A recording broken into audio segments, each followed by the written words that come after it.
Hey everyone, in this video, I'll show you how to fix the issue where you try to uninstall a program but you get an error that says Windows cannot find your program. Let's get started. From the taskbar, let's type regedit, then click to open the registry editor. When it opens, paste the following path in the address bar at the top and hit enter. I left the path in the video's descriptions. Now if you prefer, you can navigate to it manually. Now here under the uninstall folder, scroll through the list. Each folder here represents a different installed program. Look for the one that matches the program you're trying to uninstall. Now to help you identify the right one, click on each folder and check the display name value.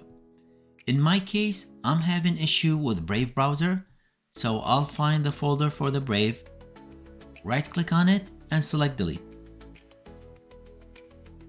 Once deleted, go back to the installed apps in Windows settings and the program should now be removed from the list.